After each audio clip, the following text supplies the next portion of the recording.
இந்த மீம்ஸை பாருங்க. இந்த மீம்ஸ் வந்து இப்ப நடைமுறையில தான் இருக்குது. இது வந்து சிரிக்க வேண்டிய விஷயம் கிடையாது. சிந்திக்க வேண்டிய விஷயம்.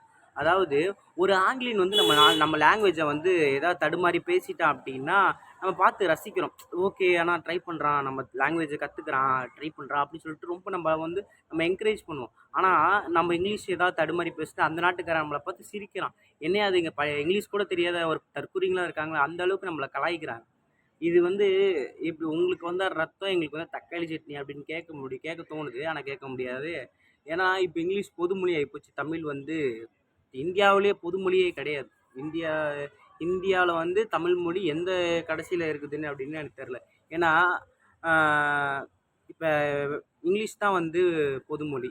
இந்தியாவுல ஹிந்தி தான் வந்து பொதுமொழி மாரி சொல்லிட்டு இருக்காங்க. இப்போ ஹிந்திக்காரன்லாம் வந்து என்கிட்ட ஒரு ஒரு வார்த்தை பேசுறான் அப்படின்னா, தமிழ் கத்துக்கிறத விட ஹிந்தி நீங்க கத்துக்கோங்க அப்படி சொல்றான். எதுக்குன்னா, இப்போ வந்து தமிழ் கத்துக்கிட்டா தமிழ்நாட்டில் மட்டும் தான் பேச முடியும். ஹிந்தி கத்துக்கிட்டோம் அப்படின்னா, உத்தரப்பிரதேஷ், டெல்லி இந்த மாரி ஏதோ ஏதோ ஊர் சொன்னாங்க ஒடிசா அது மாரி ஏகப்பட்ட ஊர்ல பேசலாம். India is national language. இப்படி தான் நடைமுறை போயிட்டு இருக்கு.